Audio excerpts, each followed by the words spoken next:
Hi everyone, and welcome back from the US Open. No, I'm just kidding, it's not the US Open, it's not even the Arthur Ashe. So probably majority of you know what just happened last night, or actually was in the afternoon, exactly 4:10 in the afternoon, when Novak Djokovic was disqualified from the US Open for hitting, a line judge with a ball on her neck. Of course, like so many people wrote, he didn't do it on purpose. It's quite obvious. It was not his intention basically to hurt the line judge. But what can I say? There are some rules, and the supervisor, was called on court, and he just had to apply basically these rules. Of course, it was very upsetting for Djokovic, who left basically US Open without giving any kind of interview to the press conference. And after a couple of hours, basically, he just posted on his Instagram page kind of a very long message where he was apologizing. He was saying, I will learn a lot from this experience. I thank all of those people who are close to me, who've been my fans, and these episodes will make me stronger, and I will learn even more. To be honest, as my closest friends know, I have a total respect for Djokovic as a player. I think for sure he's probably the most completed player at the moment. He's like a machine, and it's not a coincidence that basically everyone is calling him Robonole or the Joker, but so from that point of view I can't say anything. It's probably the player who doesn't have any kind of weakness apart from the smash, as told basically from his previous coach Boris Becker.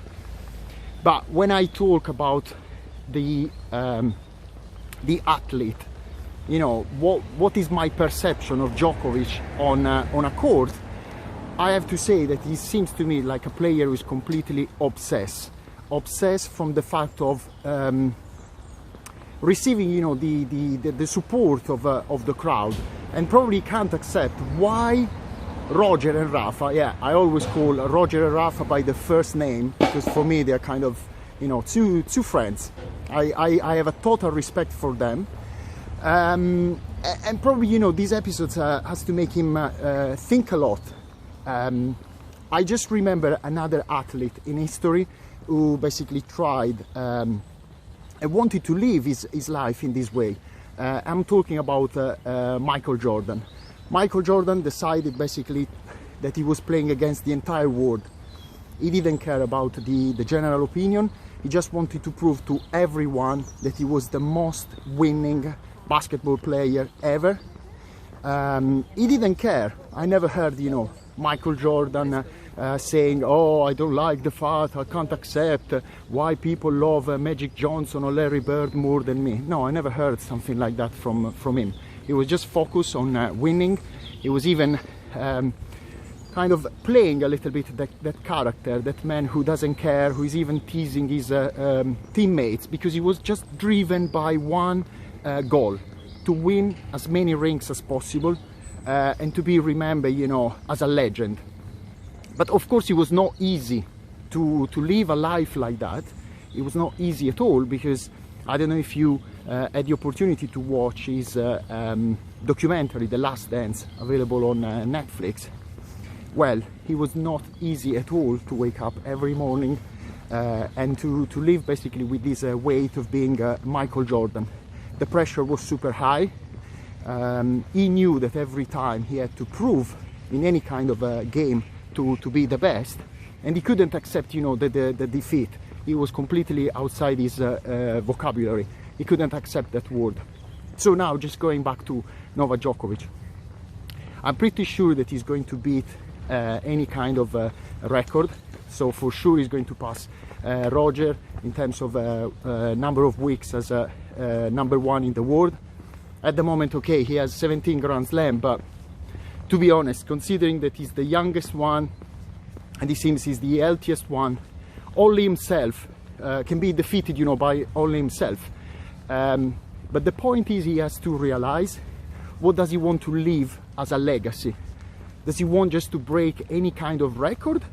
Or does he want to be remembered, you know, as well a good guy, a guy who is not smashing rackets? Because for those with a short memory, I just would like to remind you that Djokovic was basically involved in a similar situation around all of his career, even recently. For example, the last Australian Open final, when he won against Thiem, he was basically upset and he was kind of touching or tapping, you know, the umpire on his shoe. To be honest, I don't know the rules were allowing something like that. Or when basically in 2016 he just dropped a racket and he almost hit basically a spectator in the crowd. So for that reason, I know at the same time, even Roger and Rafa. Roger, for example, at the beginning of his career, he had a very, very strong temper. He was kind of smashing rackets. He was at the same time quite upset, you know, getting mentally crazy on the court. And I still remember, you know, I watched an interview of his dad where basically he was telling him, if you don't stop doing that, I promise I will never take you around and I feel ashamed, you know, of what basically you are doing on the court. You need to be different, have a completely different mindset. And the same was for Rafa. His uncle Tony said, you know, if I see you smashing one racket, if I see you having a bad attitude, acting like a star, you and me are done. And I'm not saying that Roger and Rafa are perfect. They make mistakes. Rafa is full of tics. A lot of people don't like that, but what I see, you know, kind of a transparency, and I see, you know, them sticking to kind of a character. They've always been like that from the beginning. Actually, Roger changed.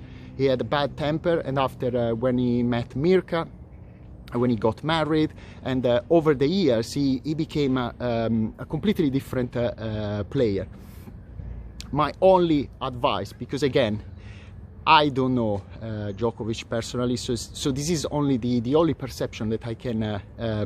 I'm talking, you know, about perception. I've seen him live playing ATP finals or Roland Garros, and I always had basically that kind of opinion that when the match is not going well, he's basically kind of losing it, or it seems that, you know, he finds, you know, new energy kind of fighting against the crowd or against everyone, like, you know, if he's you know, in a mission. But I don't think, to be honest, this is the right attitude, at least, you know, for a sport like tennis, that is completely different from other sports. They talk, you know, tennis, the sport of the devil, because it's all based, you know, on a very strong mental attitude. And for that reason, I really appreciated, you know, the attitude of Djokovic at the last Wimbledon final last year against Federer, when he was on center court. The entire center court was against him. They were all supporting Federer, and he kept cool, focus. He didn't shout, he didn't say anything. He was like inside his own bubble, and, you know, that day I had total respect for him. I'm pretty sure he's going to recover from this situation. To be honest, I don't understand these fans who are talking now about, yeah, it was a conspiracy, the ATP or they wanted to, you know, all the tennis organization wanted to send him a message because now he's becoming kind of the leader of this new, basically, new idea of creating this independent association, you know, for players.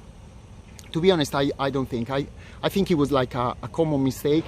He didn't want to wait the line judge. But for the future, I prefer, you know, to see a player who's kind of impressing me more with his shots than with his kind of crazy reaction. Because at the end of the day, you can win, you can lose, but what is the most important thing is kind of leaving a great memory of yourself. And not most of the time the players who are winning the majority of trophies are the ones that they're going to be remembered forever. This is my only opinion, and this is, you know, the reason why I pick some players, some athletes in different sports. That's all for now. I hit, you know, the 10 minutes according, you know, to the YouTube algorithm. This video is perfect. I have to follow, you know, some rules if you're not aware about that. I just say, if you like this video, leave your like, mi piace, leave your comments, what do you think. At the same time, I would like just to say welcome to the channel to three new subscribers: Alice, Anne-Marie from Ireland, and Nick from United States. Take care, see you soon, and keep tuned. Ciao!